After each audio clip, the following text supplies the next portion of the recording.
All right, today on the podcast, I had the opportunity to interview Russ Anderson from the World Strength Games, top competitor. And we had a fascinating conversation about stem cells and peptides.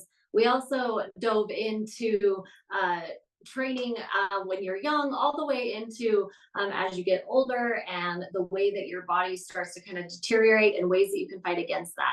Super fascinating. I think you're really going to enjoy it.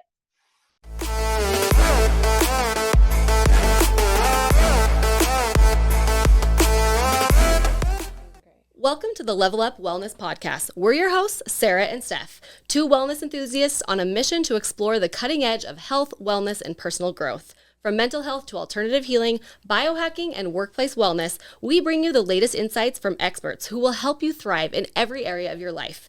Tune in each week as we dive deep into the world of wellness and help you find balance, boost your health, and live with purpose. Let's level up your life together. Well, welcome to the Level Up Wellness Podcast. Today we are super excited to have Russ Anderson, the World Strength Competition finalist, World Strength Games finalist. Is that correct? Yes, that's correct. All right. He is an expert in cutting edge recovery methods, and he's going to share his insights on stem cells and peptides and how they can optimize your performance, recovery, and longevity. So let's dive in. Thank you so much for being here. That's awesome. So I used to be a power lifter. In 2004, I placed second in the world in my weight class at the World Championships. The guy that beat me was an 18-time gold medalist, so there was no shame in taking second place. And then I didn't even have time to celebrate before my friend, who was a world's strongest man competitor, Travis Ortmeyer, basically didn't even really celebrate with me and said, "Hey, when you're ready to take your little skirt off, come do strongman," right?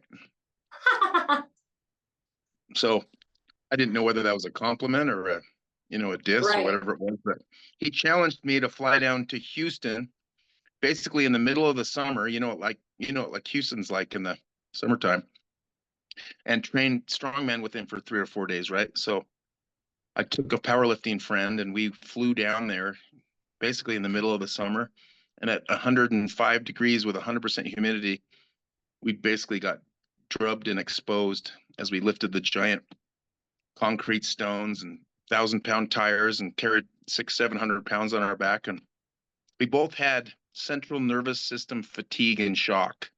So we thought we were these tough guys, and we totally got exposed and revealed, right in front of our peers. And the other guy took it really hard and said, "I'm never going to do that again." And I went the other way and said, "Hey, I have some weaknesses, and this is a lot more fun than powerlifting." I mean, it was to powerlifting as MMA as to boxing, just more exciting, and it intrigued me, right? Yeah. And I wanted to get better. And so basically I jumped ship from powerlifting to strongman, decided to do that. And basically with strongman, you're carrying odd shaped objects or flipping big tires or pulling 18-wheelers or fire trucks. And so it's fun for family members and fans and spectators and things like that to watch. It's not just like the full, hey, I'm going to lift as much as I can. It's more applicable to, not that you're randomly throwing boulders down a hill, but a little bit more hands-on type stuff. But what you say is right. It's functional strength.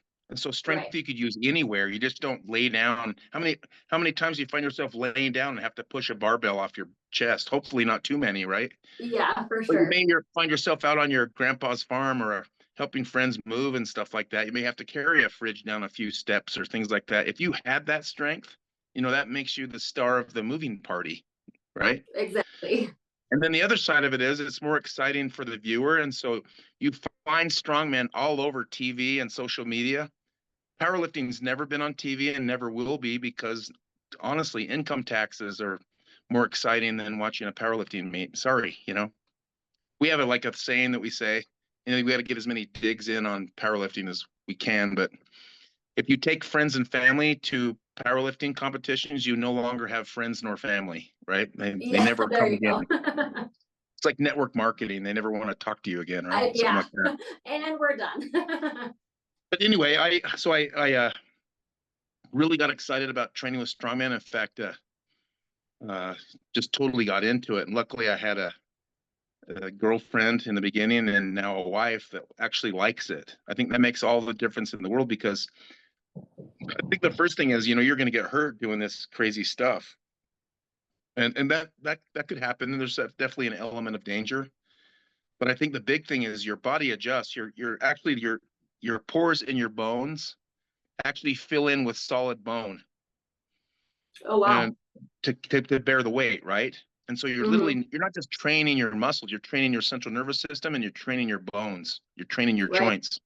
And your body has this amazing ability to adapt, but it's really rare because very few people push themselves like that. I've had bone Yeah. scans, gotten implants where they'll bring in the dental hygienist and all the staff and say, look at this, you'll never see this again. This guy has no pores in his bones. All the bones have filled in with bone. Literally, I found out, actually found out through having some implants put in, titanium implants. They put a post on there and then they'll come back and put the Bruxer crown on it, right?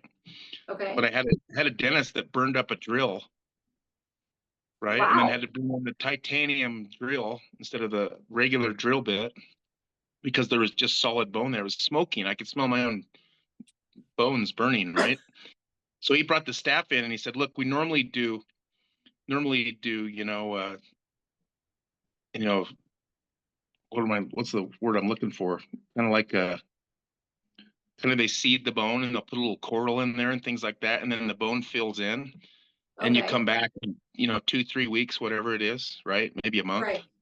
They said, Yeah. we're going to put it in today because you've got all the bone there right now. You got Wow. it. And so we're going to do it. And then they burned the drill up and then he had to explain this is a rarity, but this guy doesn't have any pores in his bones in his jaw. No, then he explained the whole condition. It's actually called Wolf's, and it's when you do enough muscle bearing exercises, weight bearing exercises, your Mm-hmm. body literally fills its structure in with solid bone instead of having those pores there, right? So it's So like a building. is that dangerous? No, it's not dangerous. In fact, it turns out that a lot of these they exhumed skeletons from hundreds of years ago, thousands of years ago, and their bones were thicker and stronger than us because we sit at cubicles and drink Coca-Colas. Well, and so like when you think of aging, Yeah, it's always like, oh, she's gonna fall and break a hip type of thing. And so your bones are getting more brittle, but maybe it's a direct correlation to how much weight we're lifting and things that we're doing like that. Is yeah. that So you correct know about or similar? osteoporosis, right? Where Yeah, like, for sure.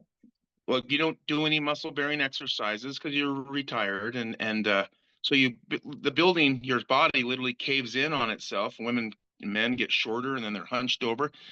They're like a collapsing building Right. because they're not thinking about adding muscle, and now they're calling, when I say they, researchers, scientists, PhDs, doctors, uh, especially the ones in regenerative medicine, which are the best ones, by the way, because they're not stuck in the Little pharma. plug there. The ones that are stuck in the pharma thing, that's like their religion. Like even if it Yeah. defies facts, they don't care because it's all about money, right? Money's their god. Yeah. And I'm not going to go full big pharma, anti big pharma. I'm not going to do that, like, because we got some, a few things to talk about. But they're now calling muscle the longevity organ. That's what they're calling it. And they're saying, man or woman, the more muscle that you have, more or less, I mean, there are some exceptions, the longer you're going to live. Because what happens is people get into their 60s, 70s, and 80s. They break a femur, or they break a hip. They go into the hospital to get that fixed. They stay too long in the hospital, uh, vertically, Mm-hmm. horizontally, rather, they're laying on their back. And then they get pneumonia. The worst strains of pneumonia are in hospitals, right? The, Yep. the antibiotic resistant pneumonias. And then that's how it goes down. That's how they pass. Tens of thousands upon tens of thousands. It goes down just like that. Mom broke her hip. She ended up in the hospital. She got bed sores, and ultimately she died of pneumonia. Well, now what they're saying is add muscle and you add bone mass and you don't break bones and you live longer. You may buy yourself 8, 10, 12 years. And then not just Yeah. lifespan, but your health span, right? So you not only want to live longer, you want to be happy. And what's the point of being around if you're miserable, right? Well, yeah, that's the thing is it's like just adding those little things, even if it's not like this, you don't have to go and compete in world competitions for weightlifting, but even just doing those small things, like as you start to age, I just turned 40. If you would just, go and do a few more things of lifting weights and just being more consistent with it, like the quality of life is so much better. Yeah, you're absolutely right. And too, if anything, we need to learn from the previous generations. We're learning that, you go back 2, 3 generations, they worked all the time. We were an agrarian culture where people worked on farms and things like that. They didn't have a lot of these diseases that we have. How many of our diseases are sugar related, right? Ultra processed foods.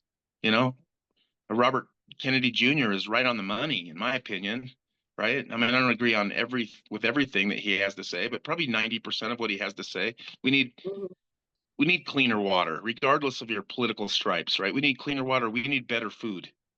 We need kids that are healthy and happy, right? When we can do better. Everybody can do better, not just people, but organizations can do better. I think that's apolitical. I think that's across the board. We all should be thinking about that. And then, of course, we want to live longer, but don't you want to be happy and healthy? And so the big thing they're saying now is make sure you're doing weight-bearing exercises and walking. Yeah, those are the 2 big ones. And then we have all these powerful tools now. A lot of people think, stem cells or stem cells or stem cells. That's not true. There's a hierarchy in the stem cell ranking system, right? And adipose-derived stem cells or fat-derived stem cells, under many different criteria, are far and wide considered the very, very best. In fact, it's only an argument for second best. They're really among the truly educated experts. Nobody's saying that adipose-derived stem cells aren't the best. In fact, they are. Okay. And then the big reason for that is they differentiate. These are undifferentiated cells. They can become basically anything. They haven't become anything yet, so they can become new blood vessels. They can become new bone. They can become new muscle. They can become new soft tissue. They can become new whatever, right? Even neurons, brain cells, nerve cells. Yeah, let's break that down a little bit more, and actually talk about what stem cells really are and what their functions are and what they're doing. Can you explain that a little bit in your perspective? So just look at the name, stem cells, right? So think about like a tree, right? Or a plant, a little stem. That stem can become brain matter, brain cells. It can become muscle. It can become blood vessel.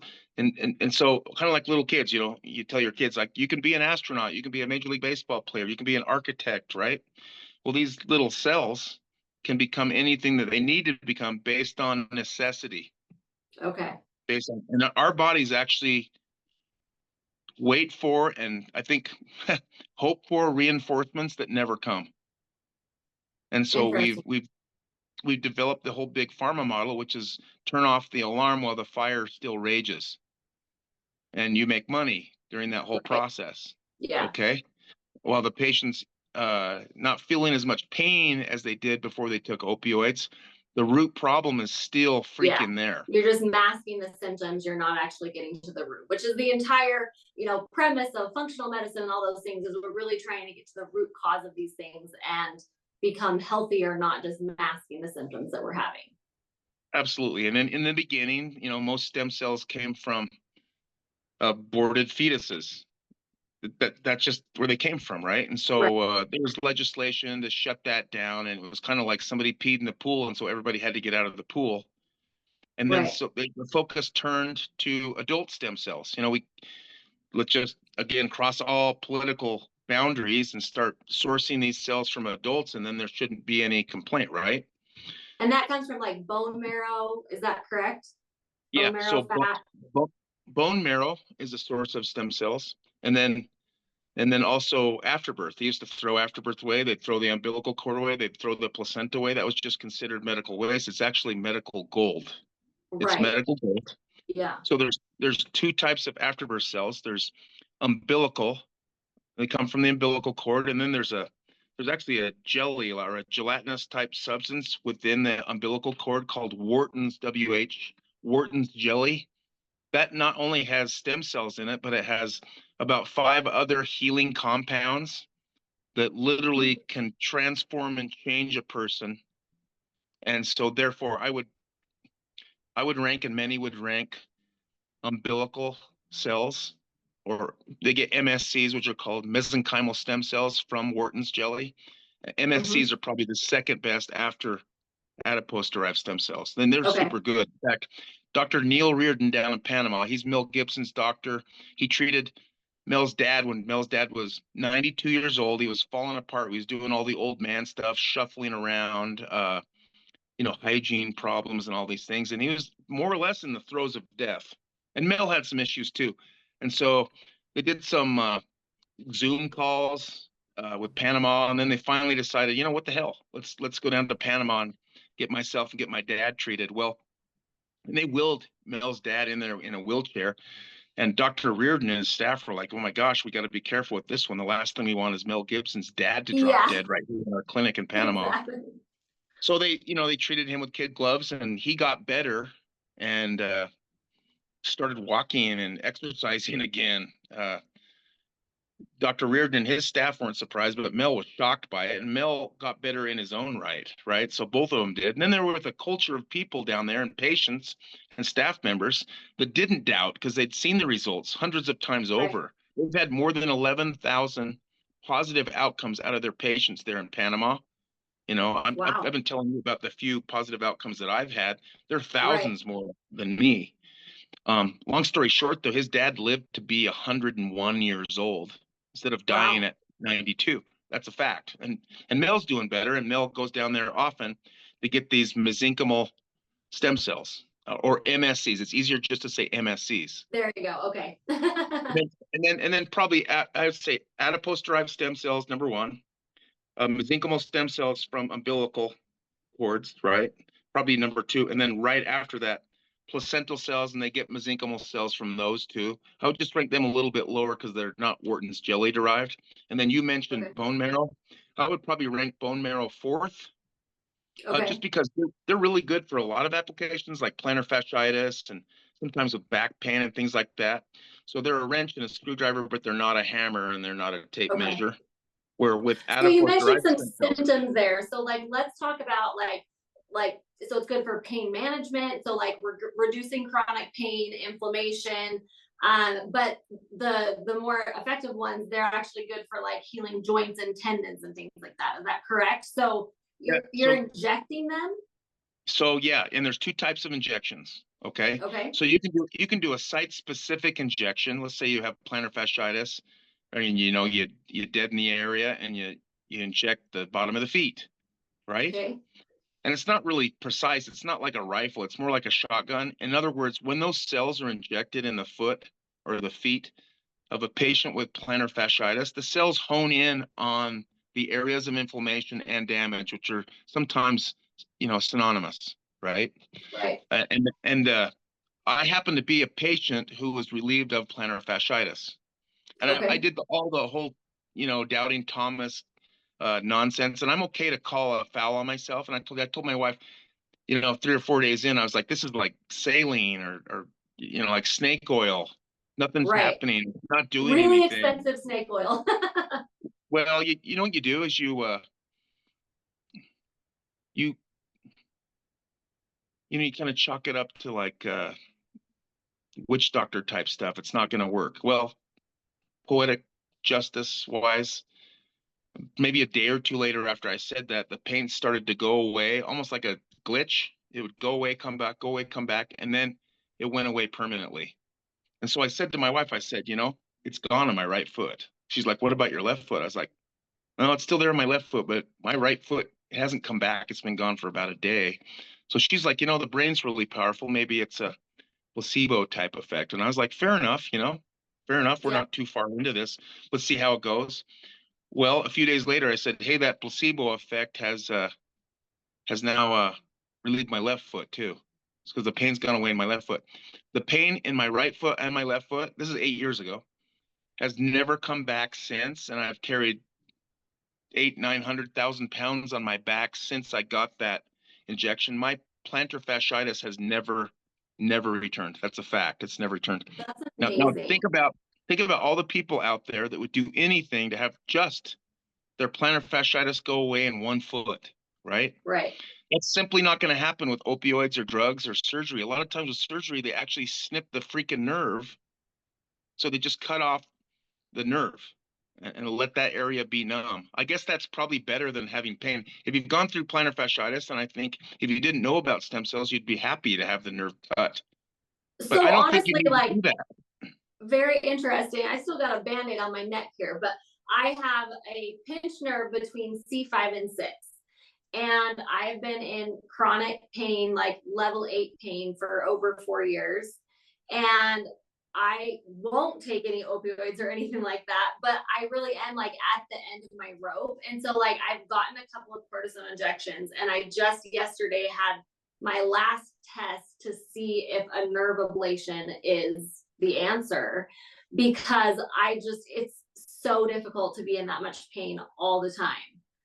So And can so I you're give you saying an that example? Can I it'll share an example literally with go you? in and help. No, Sorry, you go ahead. I really appreciate you saying that, because I probably would have done the podcast without even introducing this to you, but about a year and a month, 13 months ago, we had a gentleman approach us, and he was a former mogul skier up here in Salt Lake City along the Wasatch Front. In fact, such a good mogul skier, he was borderline Olympic level. Okay, like spectacular mogul skier. And he loved it, right? But he found himself in his, 52 years old, back was totally worn out from tens of thousands of whoops skiing those moguls, and his knees were hammered too.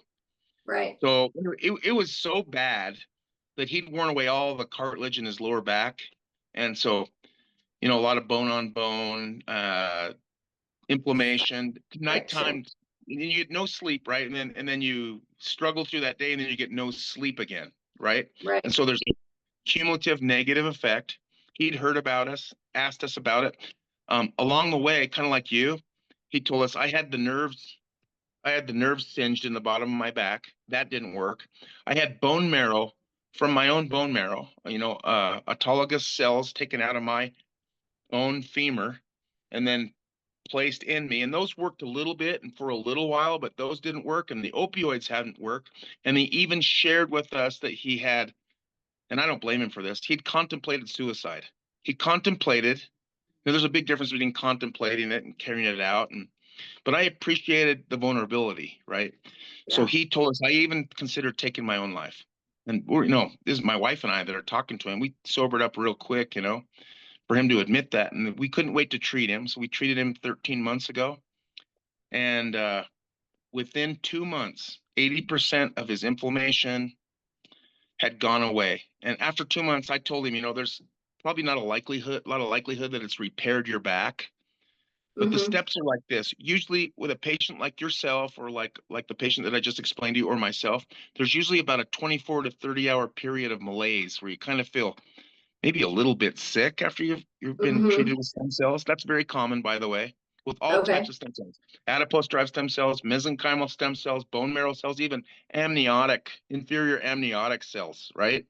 A lot of people feel a little bit of malaise, and that gives way to uh, about a 6-week flurry of anti-inflammatory effects that are stronger than ibuprofen, stronger than Toradol, stronger than all those things, with Oh no wow. damage to your kidneys nor liver. In fact, you could make the argument that during that time that your liver and your kidneys also improve, because these cells go everywhere, even if you're site-specific treated in your back. How about that? Interesting. That's So cool. don't do the nerve treatment. Don't do it, because All right. it's you shouldn't. Let's have an intervention and have you not do that, so you can be literally treated with the most advanced and most versatile and most viable and most powerful and fastest working stem cells in the world, adipose-derived stem cells. Yeah, it's very well, it's super encouraging. Like, I've just been at this point where it's like I am only 40 years old, and it's like I I don't want to be doing something like this, but I also know that I hopefully have a long life left to live, and it's like I just can't handle this amount of pain. And so I kind of just feel like I was at the end of my rope, but I honestly am at the point where I was like, is this the right move? Like I don't feel good about it, but I just felt like it was my only option. Well, let me tell you something about 40. My wife just walked in the room. I'm not going to look over there on a podcast, but she just walked in the room. She just barely turned 40. She's your age. And knowing Okay. what I know, and I can't say knowing what I know and not share it, but knowing what I know, they've just about licked aging. Now, let me walk that back real quick. They've just about licked aging. So if aging were a pie chart, okay, a pizza, Okay. now because of stem cells, the type of stem cells that we use, right? It's kind of a whittling process. We ourselves have whittled it down. We're only interested in the adipose-derived stem cells because they're a multi-tool. They have a wrench and a hammer and a saw and a screwdriver and all that stuff, and so they're way more versatile. They differentiate into what they need to become faster than the other cells. And then they also give rise to trillions with a T, trillions of those exosomes. The guy I got injected with 8 years ago. So you get the best of both worlds with those. With these new stem cells, they knock off about 60% of aging. Did you hear what I just said? Wow. Okay, so That's if we said, crazy. aging's a pie chart, 60%'s those stem cells, right? And now what they've done is they've made it so you can be treated all the time cost effectively. So Moore's law says that technology gets better and gets cheaper as time goes on, right? Yep. Same is true with regenerative medicine. And now with the new administration who seems to be open to this, not just stem cells, but everything, we can take a look at root causes of disease and aging and things like this Mm-hmm. without massive interference from big pharma and dogma and nonsense. Okay, Yeah. so we've established that 60% can be taken care of with these advanced stem cells, ADSCs. Okay, and now there's an emerging area of science called senolytics, which includes NAD plus, Mm-hmm. um, and basically anything that helps your body make NAD plus helps lengthen your telomeres. And so your body doesn't age like it used to. Instead of like a road runner, your body ages like a glacier, very, very slowly, Mm. because there's actually telomere repair. And then the telomeres that come out are Explain, better what than does the that ones. mean? Explain So that. on the end of your genes, on the end of your, you know what shoelaces are when you're a little kid I and do your know what shoelaces. shoelaces are, yes. So remember when we were little kids and we would run around and our shoelaces would drag because they weren't tied the whole time, and then they would fray. So there'd be the Mm-hmm. plastic part of the shoelace and then like a poof on the end. Okay. And then Yeah. ultimately, if you're an idiot like me and you ran around the shoelaces that weren't tied all the time, the whole thing was a poof. Well, if the ends of your jeans kind of looks like that, and as we get older, that little shoelace Mm. starts to unravel, and then our bodies make bad copies of bad copies of bad copies, kind of like the church library, right? Bad Okay. copies of bad copies of bad copies. Right. And then that is the aging process. So, in other words, just take a rat or a mouse. You take a rat that's black, that doesn't have joint damage, and then it becomes a rat that is gray with cataracts and joint damage, can't Right. move around too good. And then ultimately, a white rat that can't even see and joint damage that's so bad that the rat is literally weeks away from death. They can Mm-hmm. they can help the rats with these frayed and worn out telomeres actually become a gray rat with some eye problems and joint problems, and then ultimately a black rat that runs around with no joint problems and no cataracts. And that's Wow. because they're using an emerging area of science called senolytics, Okay. Senolytics. Senolytics defuse that, and then they get rid of the root cause, which are senescent cells or lazy, modified zombie cells. They're called zombie cells. Have you heard of zombie Okay. cells? I So haven't. zombie cells technically are called senescent cells, but they have a nomer for them right now that's called Mm-hmm. zombie cells. And I think it sticks. I think it applies because when they bump into healthy cells, whether they're, T cells or stem cells or whatever, they immediately convert them in turn. It's like tag, turns them into zombie cells. And now Okay. what they're saying, this is pretty powerful. It's not me saying it, they're saying it. Right. They're saying zombie cells are responsible for heart disease, stroke, cancer, diabetes, early aging, genetic damage, and a whole bunch of the things that kill people. In fact, if you took the top 7 most likely ways to die in the United States, about 5 Mm-hmm. of those top 7, other than car accidents and other things, are literally caused by zombie cells. Wow. I'm a nerdy white paper guy, so I read white papers. I mean, it's Okay. anything but exciting, right? I mean, I look like a jock, but I'm a nerd through and through. And then I hang out with world-class doctors. And when I hang out with these world-class doctors, Dr. Smith, so we hang out with Dr. Greg Smith, who's one of the greatest neuro doctors in the entire world. In fact, when it comes to regenerative medicine, this guy's helping ALS patients, Wow. MS patients, neurodegenerative patients get out of their wheelchairs and walk and resume their life. And he's doing it because he treats them in such a manner that the cells actually cross the blood-brain barrier instead of getting stopped there, where they can help these serious neurodegenerative diseases. And when I'm around Greg, I mean, I ask questions from time to time, but I wait until it's my turn because he's one of the greatest doctors in the world. In fact, Greg is responsible for two Netflix smashes, American Addict 1 and 2. They're his movies, and now you can find them on Amazon Prime. American Addict 1 and 2. Those are his movies, where That's amazing. he's defying the big pharma model, which is, treat the symptoms and not the root cause. And he's saying there are better ways to do this. These advances that we have in regenerative medicine, like the ADSCs I told you about, like the senolytics, which neutralize the zombie cells, they literally reduce our ability to fight aging. There's only about 10% left. We can Wow. we can lick 90% of aging, but we can't do anything for the people that aren't open and coachable. There's nothing we can do. Right. Because often what you hear is all of this covered by insurance, and of course the answer is no, because Right. insurance is part and parcel to the big pharma model. They're pals, Yeah. they're buddies, they hang out together. Yeah, and that's difficult. Obviously, it takes some dedication and work to have the money to go in and do some of these things, but it really is like, what is your health worth? Even if you have to sacrifice a few other things, like if it really is improving your quality of life that much, Yeah, it's just kind of one of those things. Very, very powerful point. The point that you just made is some people simply can't afford to do it, and we've met those people face to face, and that's heartbreaking.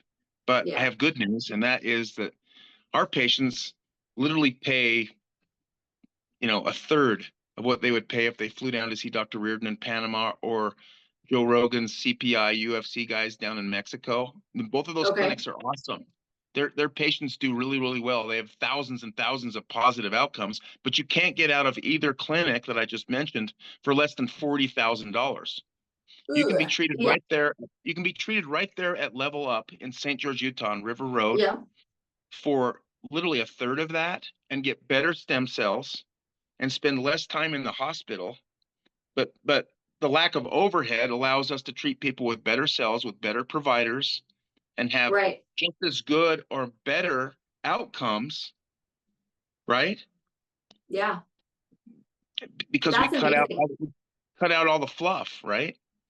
Yeah, for So sure.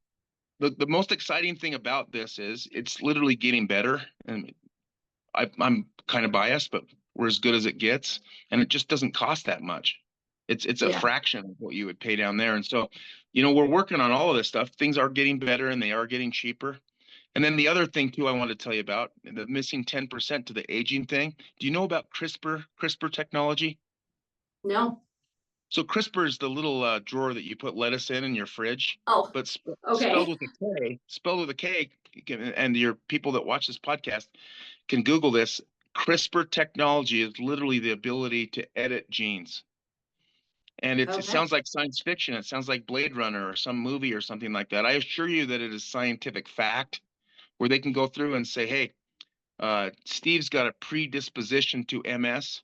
We'll take that gene out, almost like editing a newspaper. We'll take that out and we'll either insert a gene that doesn't express anything like a filler, or we can even put one in that's beneficial that makes him a better bench presser.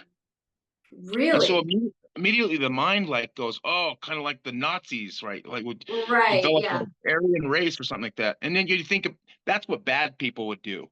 That's what Yeah. evil people would do. As long as we can keep this CRISPR technology in the hands of righteous, forthright, thoughtful people, then like we Right. were saying before, people can benefit. They can benefit ethically, and then we can make the price so it can be afforded by the masses, and we can improve our world and not For just sure. be, not just pick and choose our winners and losers.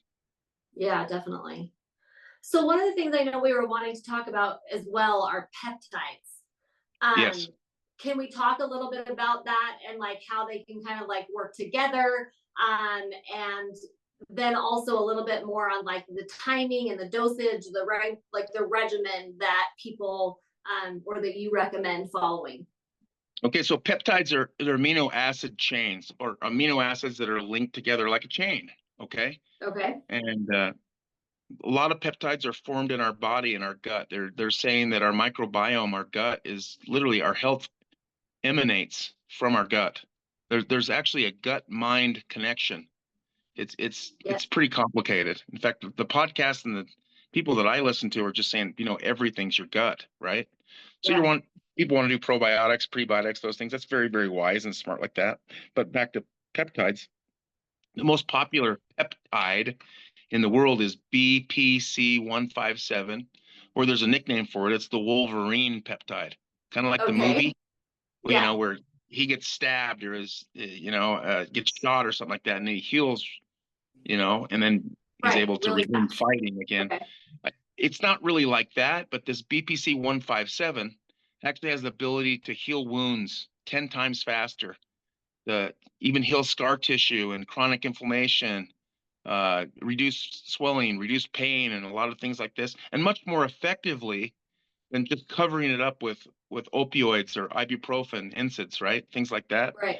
So BPC-157 is the world's most popular, and that's because it manifests itself very quickly. Patients get better, they feel better.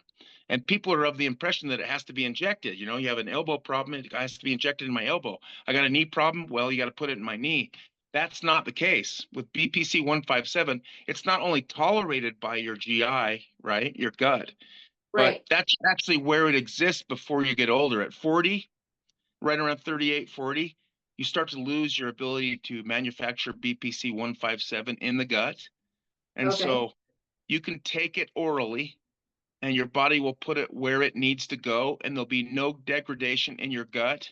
And now Wow. the FDA has pulled a lot of these injectable peptides. So providers aren't able to inject Mm. patients anymore. And that's, again, here I am in a wax I'm going to wax anti-FDA here for a minute. They initially didn't really care, didn't see it as a threat, but actually people were getting peptides and not needing these powerful drugs, not Right. needing providers.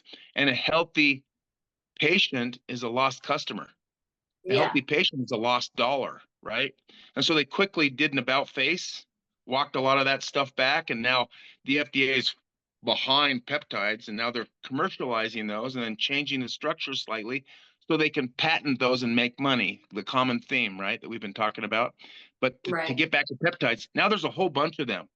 Some are naturally occurring, some are synthetic but safe. And let me mention another one. There's another one called AOD 9604. These sound like droids on Star Wars, right? Yeah. But AOD 9604 is actually cut from human growth hormone. Or people are like, oh, HGH, I'm not interested in Right. HGH. But we need HGH. In fact, as we get older, in fact, you can get HGH from a provider because your pituitary doesn't manufacture it enough or at all anymore. And your skin improves, your bones improve, you recover, you sleep better. I did HGH myself Mm. for a month. I had a very wealthy, influential friend that offered me a month's worth, and so I mean, I wasn't competing. It wasn't an integrity issue, and so I decided to do it. And I injected myself every evening with this HGH, and literally my skin improved, my sleep improved. My wife couldn't believe it. It was nuts. My Wow. gums improved, everything, right? And so I see the appeal. And Yeah. that's from without, you're injecting from without with human growth hormone, that's all there, right? So, but we can take this AOD 9604 where they've gone in and they've cut the nose off, so to speak, and they've cut the tail off. So it's no longer HGH, but it's just missing those components. And then the patients that take this AOD 9604, it's also well tolerated by the gut, doesn't need to be injected. It's a Okay. thermogenic agent, and so they use fat as fuel in their mitochondria Okay. instead of Nice. storing it, and so they get leaner. And because they're taking Perfect. it along with the BPC-157, they're healing and getting stronger and feeling like they haven't in years. And so I Right. would tell you right now, there's a lot of really, really good peptides, and we don't have the time to mention them all. But those are the two that I take, and my athletes take, and a lot of the patients that we work with take. And they're Okay. actually they're force multipliers if you're getting adipose-derived stem cells. And so think Mm-hmm. about if you got adipose-derived stem cells and you had a whole bunch of healing and a whole bunch of anti-inflammatory effects, and you cloned yourself, and the clone actually got the same stem cells, but they also got the AOD9604 and the BPC157. The clone that got the peptides would do better and feel better, and the good results would last longer for very, Okay. very little money. They're not expensive. Yeah. So if you're going to spend the money and make the investment over here, it's making it go further and Absolutely. getting better. In fact, the compound that I take is called Rapid Rebound. It's been formulated by Dr. Amy Killen. Amy Killen, very famous influencer, has millions of fans. She formulated it, and I got to tell you, it is awesome because it also contains another compound in it that can be Googled. It's called PEA. PEA is derived from corn and peanuts and things like that, but it's small enough that there's no allergies. But it has anti-inflammatory effects that, again, are stronger than ibuprofen or Tylenol or these things, with no damage to the kidneys nor the liver. None. Interesting. But because it's a naturally occurring compound, they can't patent it. So they're not interested. Just why the same reason they can't patent vitamin C or caffeine or things like that. Right? Interesting. So yeah. This rapid rebound that people can get from Level Up has 500 micrograms of AOD 9604, has 500 micrograms of the Wolverine peptide, BPC 157, and it has 500 micrograms of PEA. You don't have to pick. They're all in one. Okay. So you're getting healing in stereo. And if patients can't afford stem cells, they should definitely be on that. And if they do get stem cells, they should be on it also because, as I said before, it's a force multiplier. It'll make your outcome better than it would have been had you not taken them. So are the peptides, is it a pill? Is it like a capsule that you're taking? Yeah, it's a capsule, and there'll be powder inside of it, and it's got the peptides and the PEA there within. And again, I just mentioned 3. I mean, we could go on for 3 hours about peptides. And more or less, the ones that don't have a lot of results, they wash out, and they're not popular. But let me give you one more example. Oh, go ahead. There's one more example that I want to give you. So I'm working with one that's pretty darn popular because it's one molecule away from human growth hormone, and it's called IGF-1, insulin-like growth factor 1. So it's similar to insulin, except it's different than insulin in that it helps your pituitary maximize the amount of HGH that it naturally would make while supplementing it. Where people like myself I'm 55 years old, right? My pituitary is more or less like one of those old gas stations on a country road. It hasn't done anything for years, right? Okay. But and I'll be everybody's human lab rat, okay? So I take those 2 peptides and that PEA in the form of rapid rebound, like I told you. I've had adipose-derived stem cells, and I'll be the lab rat. I'm going to carry 905 pounds on my back down there in St. George, just a few blocks from Level Up. I'm going to carry 905 pounds at the Dixie Center May 23rd, and I'm going to break my own world record. I wouldn't be able to do that without the things that we've talked about, and there's no BS with that. It's 100% fact. And so people immediately say, well, that must be cheating, right? No federation has the wherewithal or money to test to see if you take peptides or stem cells. So they don't even bother. So what we do is we make it available to everybody, and then the best person wins anyway. But what happens is everybody gets better, everybody lives longer, everybody feels better, at least those that are open and coachable. Yeah. Because if you're just stuck or you're stubborn, I mean, it's just like not working out or not hydrating or not sleeping. It's going to catch up to you sooner or later, right? You should give me a little, I don't hydrate. I'm terrible at hydrating. So you should just tell me I need to go drink some water because I'm really bad at it. So I got a solution for that because I suck at hydration too. And my wife does too. We're no good. We get like a D-. Okay. So there's a whole bunch of incredible hydration powders out there now. I know that Liquid IV makes one that you can buy from Costco. And then the sweetener is allulose, right? Allulose tastes like sugar. It's kind of expensive, to be honest. But it tastes like sugar, and it doesn't raise your insulin levels.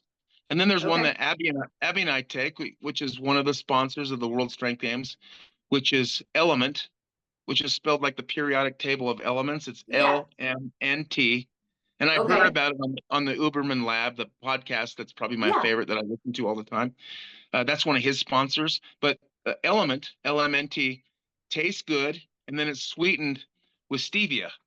So, and it tastes good. It doesn't suck. Sometimes stevia products, they don't have sugar, but they don't taste real good, right? These taste delicious, but they supply all of the electrolytes that you need, potassium, salt, uh, calcium, everything in the exact Okay. same proportions that you lose through sweat when you're exercising.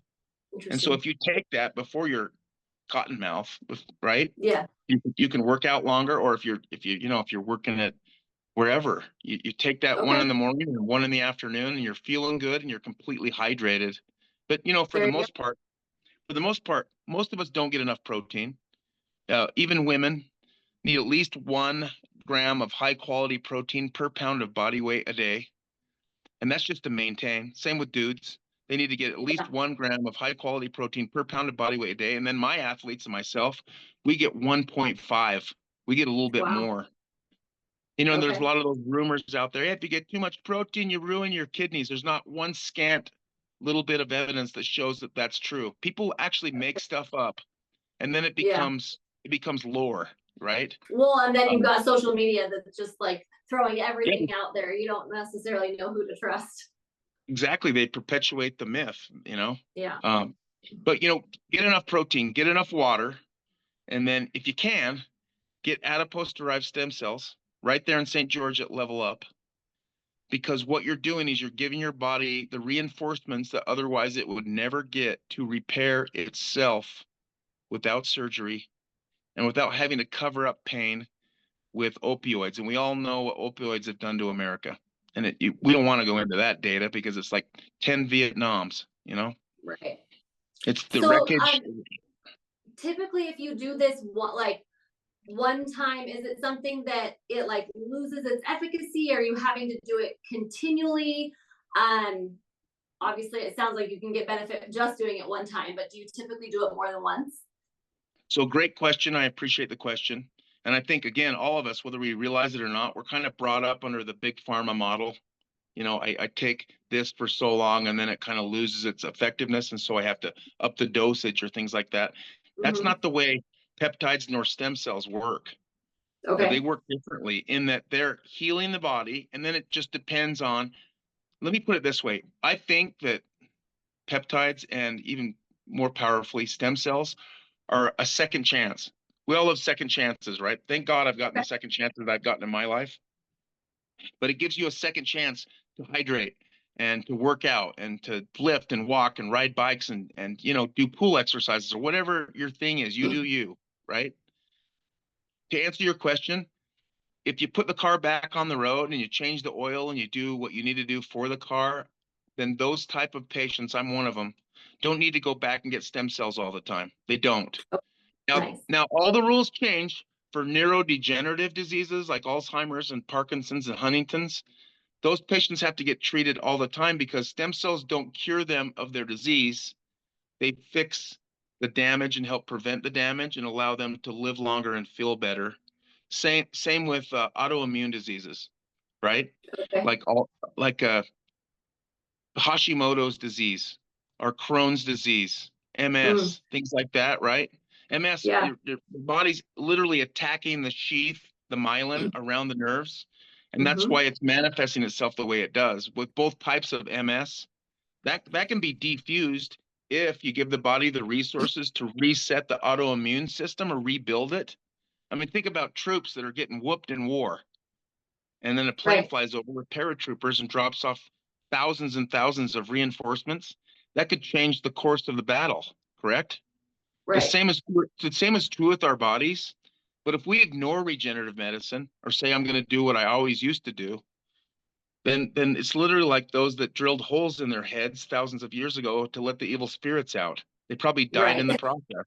I had a question a few minutes ago. I have a 17-year-old that loves to work out, very into fitness, does all the right things right now. Is this something like, at what age do you recommend people start doing something like this? And if you could go back to be like his age, what would advice be that you give to someone that's young like that? So excellent question. I appreciate the question. So, everybody would love to go back and do it again. So that one's really, really easy for me. I was the strength and speed coach at American Fork High School and got to Okay. work with kids that were exactly your son's age. A couple of them played in the NFL, two played for the University of Utah, a few played for BYU and other schools. They put in all the work. And so their focus, along with their schoolwork, were squats, deadlifts. In those days, it was bench press, but I would tell you that bench press is a risk reward type thing. It's a World War II exercise. It's really not good for your shoulders, nor your AC joints, nor your rotator cuffs, nor your labrum. I would do more Yep. overhead pressing, where you put the Okay. clips in the squat rack, and then you go in and you press it till you lock out. I would do more of that. And those three things, it sounds oversimplified, but those three things, along with walking and sprinting, and just watch what you eat. I mean, the suspect in most bad health police lineups is always sugar Right. and carbs and ultra processed foods, all the stuff Kennedy's talking about, right? Mm-hmm. People are in a perpetual state of inflammation and disease with these sugars and these simple carbs and these highly processed foods. So and he doesn't have to be a health fanatic, not by any stretch.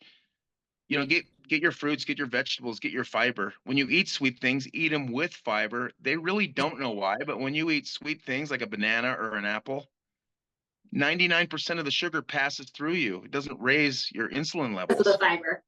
And for whatever reason, we like white bread and white rice and all these, we like to refine things, right? It turns out it's the husk and it's the unrefined stuff that we need along with the food, right? That makes it good for us. They're saying that the skin of grapes is better for you than the inside of the grape.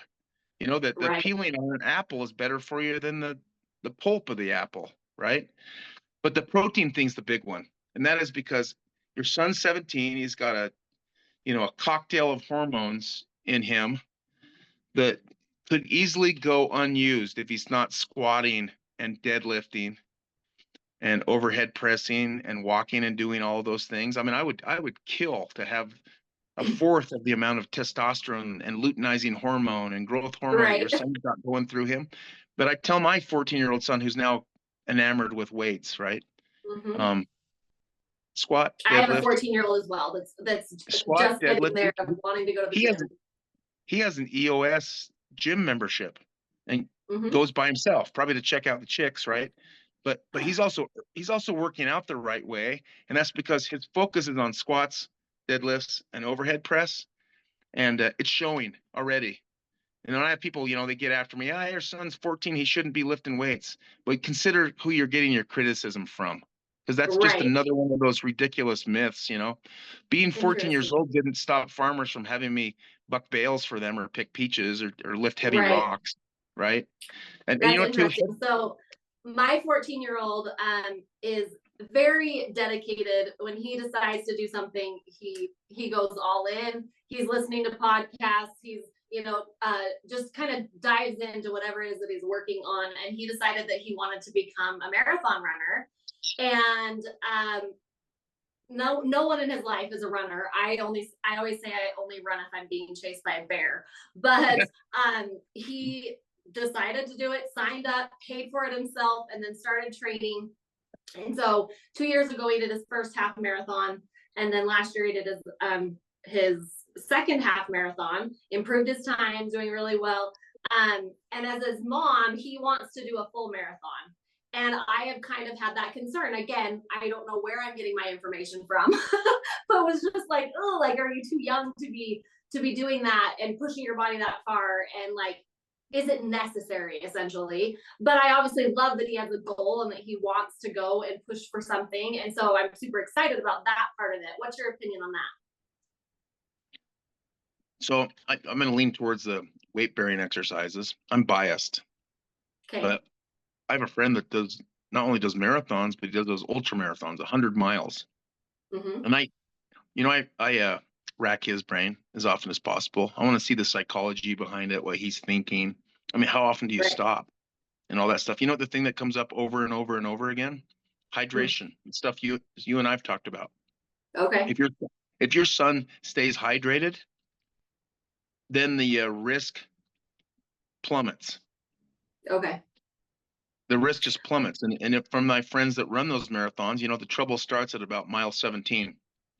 Yeah. Where you're just crushing it. You're like, I'm gonna have my best time ever, and then you hit the proverbial wall at Yep. 17 miles, and you really want to break it down. Those people say, well, I should have hydrated a little bit better, should have got a little bit better nutrition or things like that. But I wouldn't I wouldn't push my son away if he was interested in marathons. I'd make sure he's hydrated, and Okay. I think that's the big danger. Yeah. That's the big danger. Well, he likes weightlifting too, so we'll see how that goes. Going back to the 17-year-old, you mentioned a lot about doing, squats and deadlifts, and I know that like at least I see like a lot of guys at the gym are all about, like you said, the bench press, and they're always working on their arms and they don't focus on their legs much. Yeah, Can we talk about that a little bit? Because I think sure. I think that might be changing. I think I saw something again on my news of social media, but that like the strength in your legs is a direct correlation to how long you'll live.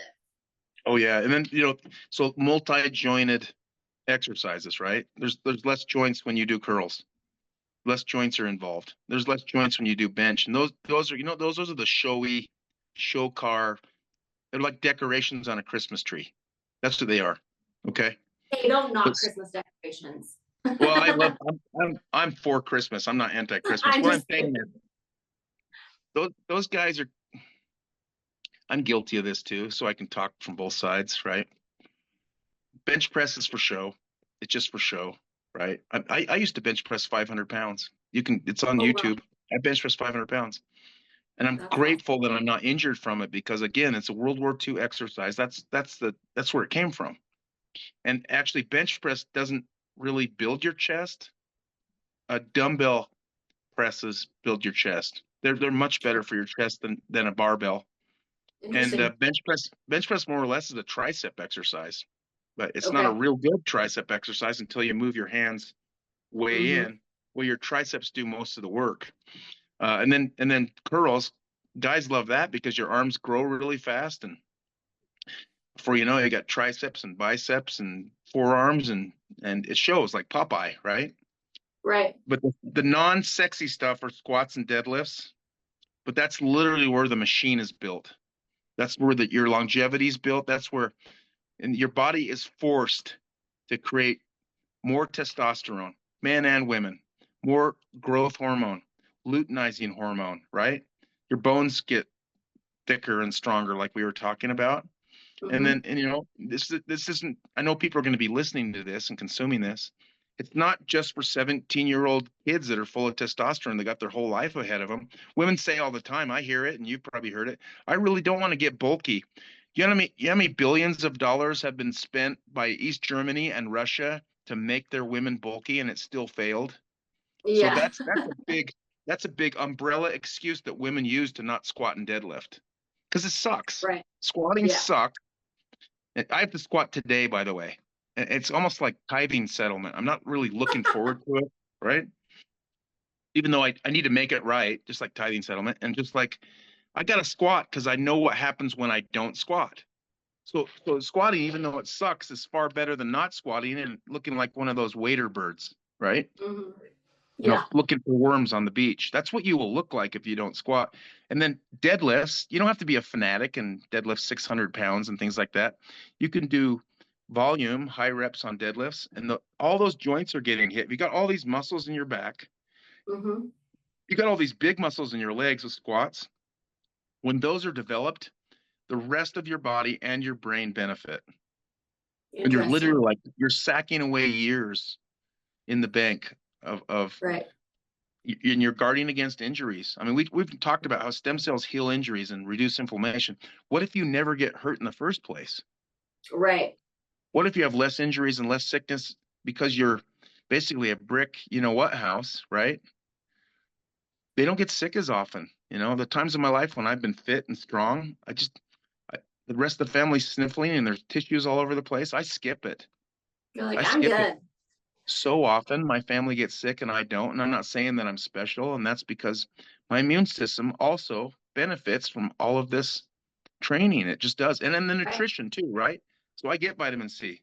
I get D3K2 and Hmm. creatine. I wanted to mention creatine. People say, "Oh, I'm just worried about creatine. I don't know if I want my teenagers taking creatine." There is no supplement on earth that's been more researched Yep. and declared safe than creatine. Creatine's so safe My you can son give it to quoted that babies. exactly. He's like, Mom, literally, there's more studies on creatine than anything else. So there you go.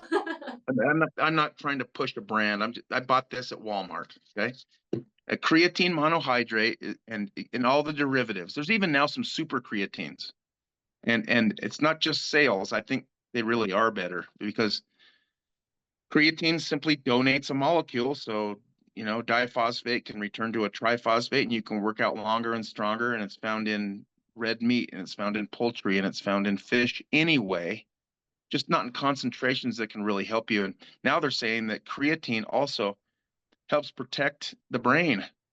Mhm. Helps guard against Alzheimer's and And Parkinson's and it's things not like just that. for men, right? Like No, no. I've started taking creatine gummies. What's your Oh opinion yeah. on a gummy? Well, are they the concrete brand, the yellow bottle? And they're like, The ones that I have are blue. okay, so yeah, it's funny. I know a guy that makes gummies, and the thing that they struggle with most are creatine Okay. because of the uh what's it called, the pectin. They struggle with the Mm, pectin because they have to heat them, and then it separates. But obviously, there are brands that have perfected that, and I've had them. yeah.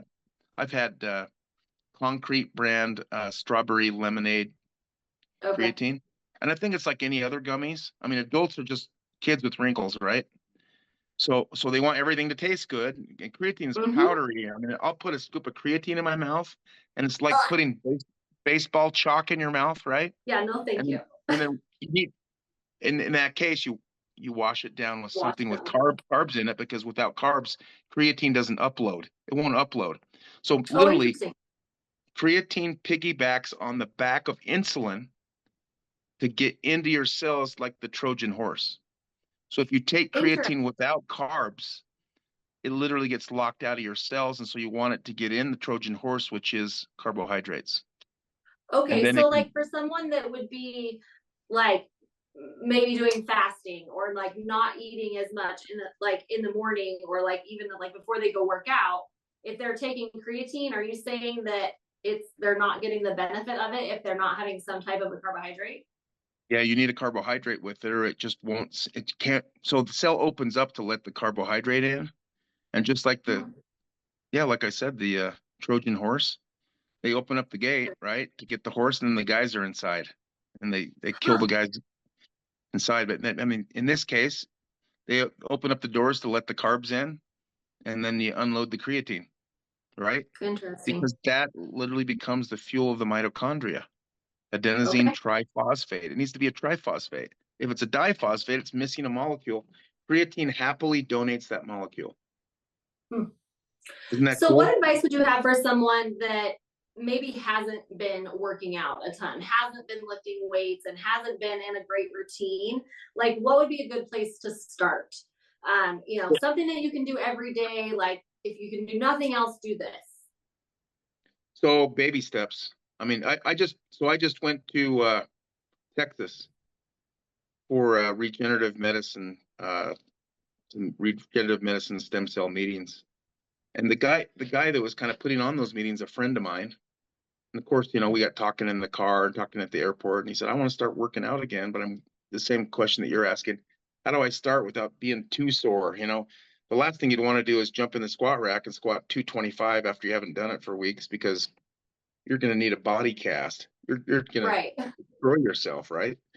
So baby steps. And so what we did, he and I, last week, and we stayed at an Airbnb. We did body squats, air squats, right? Well, we used good form. He was, roughly shoulder length apart with his feet, and then we worked on him getting his butt below parallel. I mean, Mm, it's a leg exercise, but it's not a squat until your butt's below parallel. okay. And the reason you do that is because now your glutes and your hammies and your quads and your lower back are like a symphony. When you're They're all above getting parallel, active. when you're above parallel, it's easier. It's easier, but it's not a squat. Okay. In fact, in powerlifting competitions and a lot of strongman competitions where they're not as strict, if your butt isn't at or below parallel, it's not a squat. Do it again. Okay. But from an exercise physiology standpoint, right? You want to get your butt down below parallel so you develop all of those areas and not just one of them, right? And Yeah. you want to tie your back into your legs and think about whole body workouts.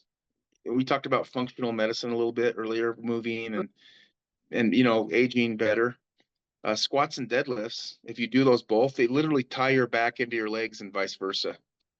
So it's not compartmental. I mean, the whole bodybuilding model got all of us, well, today's leg day and tomorrow's chest day and Thursday's Right. arms day, right? These whole body exercises, these total body exercises, they get our body to function like a symphony as opposed to just a solo, Okay. So you would So recommend taking that more whole body approach. You don't train specific oh, muscle groups every day. I do. I mean, I do a little bit. I mean, there's still a little bit of that, A but little bit of a focus.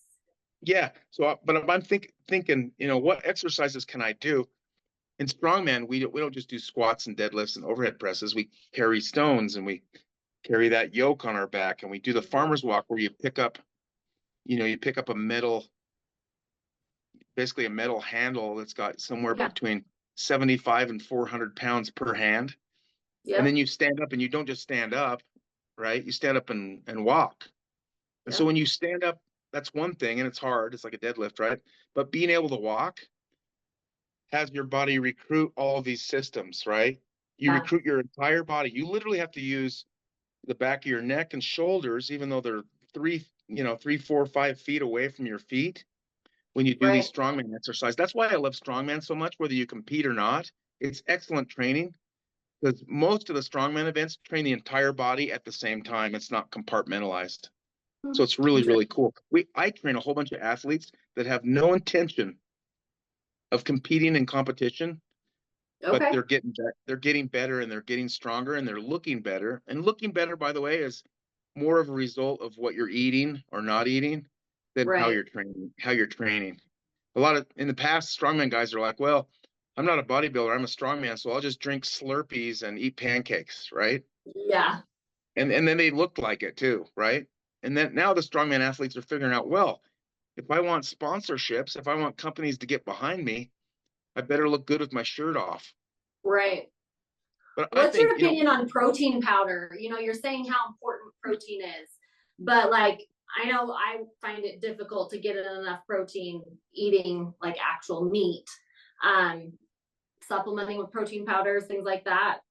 Yeah, I mean, lean meats are awesome, right? Lean beef. We've heard all this stuff for the hyperbole and dogma about meat. Well, it turned out to be nonsense. Same with eggs.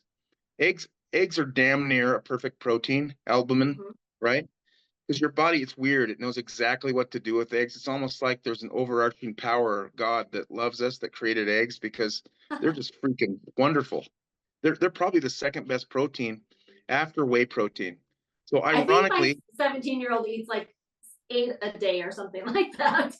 but that's just fine. And there was a Harvard researcher that ate 20 eggs a day for a month, and his blood work got better.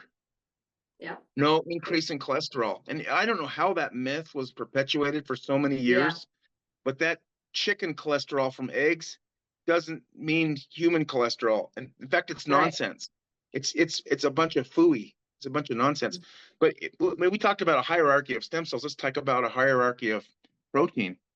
So whey protein's the best that they've found. There's no doubt about it. At least among the people that know what they're talking about, nobody argues that whey protein's the best. There's a subset of whey protein. Whey protein isolate has had the sugar and cholesterol removed. And really, you don't need milk sugar. So if you can get it without, maybe the container's less, but you're getting more of what you need. So the milk sugar's gone and the cholesterol's gone. You don't really need that. It doesn't really matter. So I buy and have my athletes and people that I talk to, even my parents, buy whey protein isolate. If you go to Costco or Amazon, then it just comes down to what brand and what flavor do I like, and that's subjective. It's up to you. If you like eggnog flavored, whey protein isolate, good for you. You do you, right? I like I make vanilla. a protein. I make protein ice cream every single night in my Ninja Creamy. Wow. Yeah. Best thing I've ever done. It's amazing. You know, and then, I could easily go down that rabbit hole, but in order to answer your question, I'll go down it in a minute. Okay. So whey protein isolate, number one. And then right after that, whey protein concentrate. And some whey protein concentrates have a little bit of whey protein isolate in them. I have one in my pantry that's got both. But you're getting some fillers in that stuff. And then Yeah. below that, you can buy a product that's egg protein, albumin. It's incredible. I mean, the profile is fantastic. Your body knows exactly what to do with it. If the only thing you ever did was egg protein, that would work just fine too. But then, whenever you can, lean meats and dairy products. Now I'll go down that rabbit hole that we were talking about. Instead of sour cream, here in our family, we've swapped out sour cream for, the unflavored Greek yogurt, fat-free. So it doesn't Yeah. have fat. It doesn't have fat, and it tastes like sour cream, except it's got 18 grams of protein. So I've So actually been taking low-fat cottage cheese and I blend it with my immersion blender and I yeah, just leave it in the container. And I literally use the low-fat cottage cheese to like make ranch with, or to use it as sour cream, and sure. or even like as a base under like taco meat or something, and it just like adds that creaminess in it. Yeah. But it doesn't feel like you're sitting there eating a bunch of cottage cheese. I love it. Cottage cheese is casein, so it's another type of protein. I'm glad that you brought that up. Good comment. But casein also is really, really good. And what's great about it is if you have that cottage cheese that you've explained at nighttime, it takes your body 4 to 6 hours to digest that. And so your body picks on that cottage cheese as you're sleeping instead of your hard-earned muscles. It'll use that Interesting. as Okay. protein. See, the thing about it that people don't realize is if you don't eat, your body eats anyway. It eats itself. So Okay. like diet's huge. I mean, every coach has athletes that are slow gainers or no gainers, right? And they're always, they seem to always be athletes that just struggle with their nutrition. And so you have to break routine, and you have to establish a new routine, which is, I'm going to be about as good as I eat. It's right there. So rest, hydration, and nutrition are every bit as important as how much you lift or how often you lift. And Right. you can only work out with what you can recover from. If you can't recover from your workouts, you're doing it wrong. You got to be able to recover from those. But again, best time to ever live as far as supplements goes. Best time to ever live as far as regenerative medicine goes.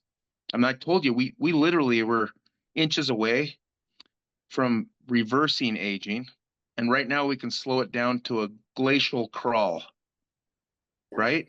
But all these Yeah. things we've talked about, they're all components, right? So if you're getting the protein you need, getting the rest you need, you're staying hydrated with those electrolytes, right? If you're squatting and you're deadlifting and you're not making excuses, you're actually squatting and deadlifting at least once a week. And then you're working on your upper body and you realize that, yeah, I would like to have big arms, and realize they're mostly for show. That's fine. You definitely look better with big arms. And then you there's an aesthetic part of it. I have no problem with that. I don't think bodybuilders look a hell of a lot better than I do, right? But often we're stronger. I think the best of both worlds is to look good and be strong, both for men and women, especially if you're in our industry, where if you're a 500-pound regenerative medicine doctor, Right. people are going to think twice about doing what you say, because they might For sure. eventually look like you look, right? You don't want an adulterous bishop or a broke financial advisor, right? So you got Right. to be careful. Got to be careful where you get your advice and you get your Yeah. coaching. Be I careful who you're strongly suggest. taking it I'm not. from. I'm not pushing myself, because I'm not even taking clients right now at all, because we're working on other things. But get a coach, whether it's an online coach or a coach that's there to keep you accountable, to hold you accountable. Because sometimes it's hard to separate emergencies and excuses, right? Right.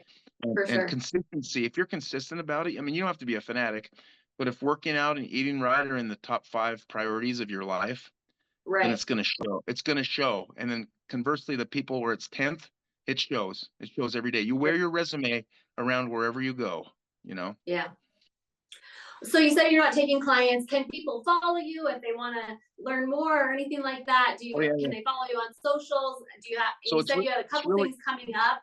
So yeah, tell people yeah. how to learn more. So easy to follow me on Instagram. On Instagram, it's all one word. It's Desert Viking Strongman. And that's one S. Used to be Desert Viking when I weighed about 285 pounds. Now it's Desert, one S, Nice. Desert Viking Strongman. That's on Instagram. And then you can follow our event, which is the World Strength Games, and it's World Strength Games 2025. World Strength Games 2025. And then Okay. on X, I'm Russell Anderson. Pretty easy to find that on X. And then I got to tell you, I'm still learning. I'm still learning. I'm 55 years old, and I think I learn something new every week. And of course, that's because we're in regenerative medicine, right? We're Yep. literally my job and my wife's job. We actually educate nurses and nurse practitioners and physicians assistants and doctors. We educate them on stem cells and regenerative medicine because the smart ones admit they don't know what they're talking about. Yeah. This is simply just too new, and it has Mm-hmm. nothing to do with the big pharma model that they were taught. And a lot of doctors and providers got into this industry to help people and to help them get better and to do a good job and to go home happy with what they did at night. And they're disenchanted or disenfranchised because they don't just want to write scripts for drugs and they see the Right. wreckage, right?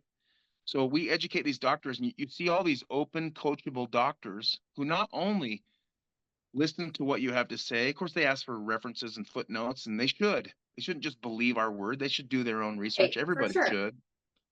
But the other part of it is they ask for workout tips because the smart ones realize if I stand in front of patients and it looks like I'm trying to take care of myself, not just get regenerative medicine, right?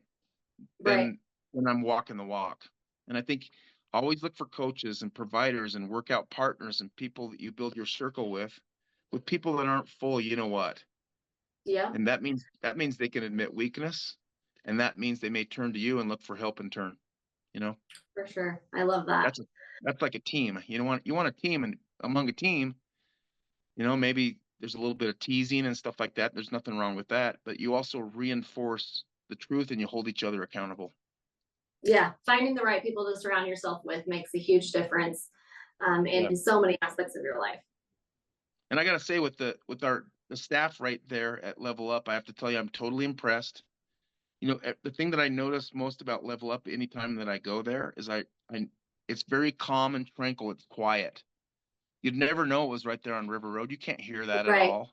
Yeah. It's peaceful, and we've got four young boys, 9, uh 9, 8, 6, and we have a 14-year-old. But the Oh, young wow. ones, man, they're loud and they fight and punch each other in the face and do all these Yep. crazy things, right? That's not an environment for healing at all. Right. It's not. You know what I mean? Like you have Yeah. to use super mind powers just to stay sane some days. Exactly. But it's quiet. It's quiet there. It's tranquil, and Level Up is literally offering some of the best solutions for pain and inflammation and injury that can be had, and by being able to treat their patients with adipose-derived stem cells right there in the office at Level Up. Level Up puts itself on the map for medical tourism, for regenerative tourism. So Right. patients can come in there, they could get Yeah. adipose-derived stem cells, whether it's site-specific or an IV, and then they could go hike a volcano, come back the next Yeah. day and do red bed therapy, and then go do a helicopter tour of Zion National Park, Exactly. and then come back the next day and do cryotherapy. And by the time their week's over, have a whole bunch of fun and feel better, and then come back and do it again in 6 months. This Come medical hang out. tourism thing, the medical tourism thing, it's real, right? We don't have Yeah. to go to Panama or Mexico or Costa Rica to For get sure. these things anymore. All the rules changed 6 months ago. So St. George literally is a better value and a better opportunity for people that want regenerative medicine than Definitely. even going to Panama or Mexico. No doubt about it. Well, that's right. Come hang out with us and do all these amazing things that we talked about. So thank you so much. Absolutely. I really appreciate you sharing your experience and your insights. You're so knowledgeable, and yeah, I just really appreciate it. So make sure that you guys subscribe to the Level Up Wellness Podcast for more wellness illness insights. And until next time, stay healthy and balanced, and we'll chat with you soon. And make sure you tag me. Make sure you tag me, because I definitely want this video, especially on Instagram, right? It's very, very cool stuff. I love it. Thanks so much. For sure. Thank you so much. Have a good one. Okay, thank you. That's a wrap. Keep grinding, keep growing, and always level up.